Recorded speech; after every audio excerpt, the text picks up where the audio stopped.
할렐루야. 8월 18일 함께하는 교회 큐티 영상을 시청하고 계시는 우리 성도 여러분들을 환영합니다.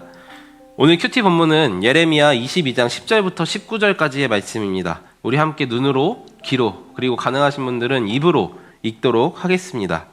너희는 죽은 자를 위하여 울지 말며 그를 위하여 애통하지 말고 잡혀간 자를 위하여 슬피 울라. 그는 다시 돌아와 그 고국을 보지 못할 것임이라. 여호와께서 유다 왕 요시야의 아들 곧 그의 아버지 요시야를 이어 왕이 되었다가 이곳에서 나간 살룸에 대하여 이와 같이 말씀하시니라. 그가 이곳으로 다시 돌아오지 못하고 잡혀간 곳에서 그가 거기서 죽으리니 이 땅을 다시 보지 못하리라. 불의로 그 집을 세우며 부정하게 그 다락방을 지으며 자기의 이웃을 고용하여 그의 품삯을 주지 아니하는 자에게 화 있을진저. 그가 이르기를 내가 나를 위하여 큰 집과 넓은 다락방을 지으리라 하고 자기를 위하여 창문을 만들고 그것에 백향목을 입히고 붉은 빛을 칠하는도다. 내가 백향목을 많이 사용하여 왕이 될 수 있겠느냐? 내 아버지가 먹거나 마시지 아니하였으며 정의와 공의를 행하지 아니하였느냐? 그때 그가 형통하였느니라. 그는 가난한 자와 궁핍한 자를 변호하고 형통하였나니 이것이 나를 알미 아니냐? 여호와의 말씀이니라. 그러나 내 두 눈과 마음은 탐욕과 무제한 피를 흘림과 악박과 포악을 행하려 할 뿐이니라. 그러므로 여호와께서 유다의 왕 요시야의 아들 여호야김에게 대하여 이와 같이 말씀하시니라. 무리가 그를 위하여 슬프다 내 형제여 슬프다 내 자매여 하며 통곡하지 아니할 것이며 그를 위하여 슬프다 주여 슬프다 그 영광이여 하며 통곡하지 아니할 것이라. 그가 끌려 예루살렘 문 밖에 던져지고 나귀같이 매장당하리라. 아멘. 우리가 읽은 말씀은 하나님의 말씀입니다. 오늘 본문에서는 유다의 새 왕이 등장하는데요. 유다의 첫 번째 왕이었던, 그러니까 첫 번째로 우리 등장했던 왕은 요시야이고 남은 두 왕은 살룸 그리고 여호야김입니다. 그런데 이 살룸이라는 왕은 우리에게 굉장히 익숙하지 않은 이름인데요. 오히려 성경 역사를 잘 알고 계시는 역대기와 열왕기를 읽어보셨던 성도님들이라면 아마 다른 이름이 더 익숙할 것이라고 생각합니다. 요시야의 아들의 이름, 첫 번째 아들의 이름은 살룸, 즉 여호아스로 열왕기와 역대기에 이렇게 이름되어 있는 왕입니다. 오늘 본문에 다루기 전에 먼저 요시야는 어떤 사람이고 살룸 즉 여호아스와 여호야김이 어떤 사람이었는지에 대해 알아야만 할 것 같습니다. 이스라엘은 본래 하나의 나라였습니다. 그런데 우리가 익숙하게 들어서 잘 알고 있는 왕, 이스라엘의 세 번째 왕이었던 솔로몬이 하나님을 떠나자 그의 아들의 때에 북쪽 이스라엘과 남쪽에 유다를 하나님께서 나누셨습니다. 이스라엘이라는 이름으로는 총 10개의 지파가 한 나라를 이루었고 유일하게 유다만이 남쪽에 한 나라를 꾸렸습니다. 북쪽 이스라엘은 항상 왕의 핏줄이 달라졌습니다. 그러나 남쪽 유다는 오직 하나의 혈통인 다윗의 아들들만이 왕이 되었습니다. 이유는 간단하죠. 하나님께서 다윗에게 하신 약속, 내가 너를 이스라엘의 영원한 왕가로 세워주겠다는 약속을 하나님께서 신실하게 이행하고 계셨습니다. 그렇다고 해서 다윗의 자손들이 하나님께 신실하게 신앙생활을 했는가? 그렇지 않습니다. 오늘 본문에 등장한 요시야의 아버지 아몬이 바로 그런 왕이었는데요. 그에 대해 성경은 아주 짧게 이렇게 설명하고 있습니다. 그가 그의 아버지보다 더 여호와 보시기에 악을 행했다라고요. 그때 그의 신하 중 한 명이 아몬을 살해했고 이 모습을 본 아몬을 따르던, 즉 하나님을 버리고 다른 신을 섬기기를 좋아했던 어떤 신하들이 또 다시 아몬을 죽인 그 신하를 죽인 다음 그의 아들 요시야를 왕으로 세웠습니다. 그때 이 사람들은 아마 이렇게 생각했겠죠. 요시야도 아몬 왕과 같이 이방신을 섬기는 왕이 될 것이라고요. 왜냐하면 그가 평생에 보았던 것은 아버지 아몬이 이방신을 섬기는 것이었기 때문입니다. 그러나 하나님께서는 요시야를 통해서 이스라엘을 대대적으로 개혁하기 시작하십니다. 요시야는 8살에 왕이 되었는데요. 그가 왕이 된 지 18년째 되는 해, 즉 26살이 되는 해에 하나님의 성전을 청소하던 도중 여호와의 율법책, 즉 우리가 오늘날 가지고 있는 성경 중 모세오경이라고 불리우는 창세기, 출애굽기, 레위기, 민수기, 신명기를 발견하고 읽고 하나님에 대해 알게 되었습니다. 하나님을 알게 된 그가 첫 번째로 한 행동은 바로 나의 죄, 요시야 자신의 죄를 돌이켜 회개하는 것이었습니다. 이어서 그는 이스라엘 전체를 회개하게 하고 국가 전반에 걸쳐 개혁에 나섭니다. 성경은 요시야의 삶을 두고 이렇게 해석하고 있습니다. 이와 같이 마음을 다 기울이고 생명을 다하고 힘을 다 기울여 모세의 율법을 지키며 주님께 돌이킨 왕은 이전에도 없었고 그 뒤로도 다시 나타나지 않았다.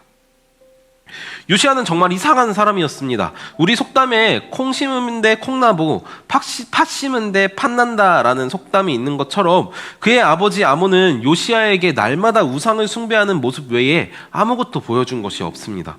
그런데 하나님은 당신의 은혜를 통해 이스라엘의 조상들의 지혜보다 그리고 우리가 가지고 있는 격언보다 더 큰 일을 행하셨습니다. 그런 요시야에게 하나님이 자신을 드러내 보이셔서 그로 하여금 모든 것이 변하게 만드셨습니다. 그렇다면 요시야가 죽고 왕이 된 살룸, 그의 아들인 살룸 여호아스와 하나님의 심판을 받아 왕이 된 지 단 3개월 만에 죽은 형을 뒤이어 왕이 된 여호야김은 아버지의 길을 잘 따랐을까요? 오늘 본문에서 살펴보는 것과 같이 그들은 하나님 여호와를 섬기지 않았습니다. 아버지의 바른 가르침에도 불구하고 하나님을 떠나 그들의 조상, 누구죠? 본 적도 없는 할아버지 아몬의 행동과 너무 똑같이 우상을 섬기며 이방 나라를 섬기며 살았던 것입니다. 결국 이들의 결말은 예레미야를 계속 읽어본 우리에게 너무 익숙한 방향으로 흘러가고 있습니다. 살룸은 이방 땅으로 끌려가 그곳에서 다시 돌아오지 못하고 죽임을 당하게 될 것이라고 하나님의 선언을 받습니다. 여호야김은 어떤가요? 하나님께서는 여호야김과 논쟁을 벌이시는데요. 여호야김, 네가 너 자신을 위해 좋은 집을 짓고 너를 위해 궁을 건설하고 아름다운 옷을 입는 것으로 과연 스스로 왕이 될 수 있겠느냐라고 물으시며 너의 아버지 요시야가 하나님의 말씀, 즉 정의와 공의를 행하는 것으로 형통하게 된 것을 알지 못하느냐고 따져 물으시고 계십니다. 그와 함께 하나님께서 이렇게 예언하시죠. 너의 시체가 예루살렘 문 밖에 던져져 나귀와 같이, 즉 들짐승의 먹이가 되어 죽게 될 것이라고 말씀하십니다. 오늘 말씀을 통해 우리는 이 사실을 알아야만 합니다. 제가 신앙생활을 하며 이런 이야기들을 종종 듣곤 했는데요. 나는 3대째 혹은 4대째 믿는 가정에서 태어났다. 그리고 나는 최소 2대 이상 신앙생활을 하지 않은 사람과는 결코 결혼하지 않을 거야 라는 이야기들을 종종 듣곤 합니다. 저는요 이렇게 생각합니다. 우리가 하나님을 아는 것은 결코 우리의 힘도 능력도 아니라고요. 저는 저의 집안 대대로 처음 예수를 믿는 사람이 되었습니다. 그것은 저의 부모님의 열심도 아니었고 저의 열심도 아니었죠. 오늘 본문에 등장한 요시야에게 성전을 청소하게 하신, 그 가운데 하나님의 율법을 발견하게 하시고 그것을 펴 들어서 읽게 하신, 그리고 무엇보다 그의 마음을 하나님의 말씀이 깨달아지게 하시고 이해가 가게 하신 하나님의 은혜라는 것을 우리는 알아야만 합니다. 마찬가지로 우리가 지금 믿음을 갖게 된 것, 혹 여러분의 자녀가 나를 이어서 하나님을 믿고 알게 된 것은 그 어느 누구의 열심에 의해서가 아니라 바로 하나님의 은혜로 말미암아 된 것임을 우리는 기억해야만 하는 겁니다.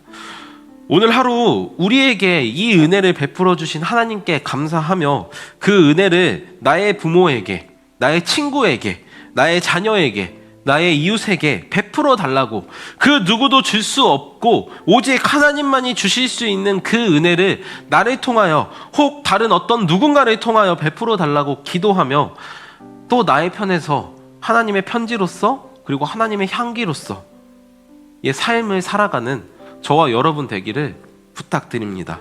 함께 기도하겠습니다. 하나님, 오늘 요시야와 그의 아들들 살룸과 여호야김의 삶을 살펴보며 우리들의 삶이 또한 어때야 하는지 살펴보았습니다. 하나님, 요시야는 그의 아버지 아몬이 했던 것과 같은 삶을 살지 않았습니다. 그것은 그러나 요시야의 열심이 아니라 바로 하나님의 열심이었던 것을 기억합니다. 또 그의 자녀들은 요시야의 삶을 따라 살지 않고 도리어 이방 신과 나라를 섬기는 일에 앞장섰습니다. 하나님, 우리는 종종 착각하곤 합니다. 나의 부모 혹은 나의 열심이 여호와 하나님을 믿게 했다라고요. 그러나 우리는 오늘 이 말씀들을 통해 다시 한번 생각해 봅니다. 우리가 하나님을 알게 된 것, 우리가 그리스도를 믿게 된 것은 모두 하나님의 은혜인 줄을 믿습니다.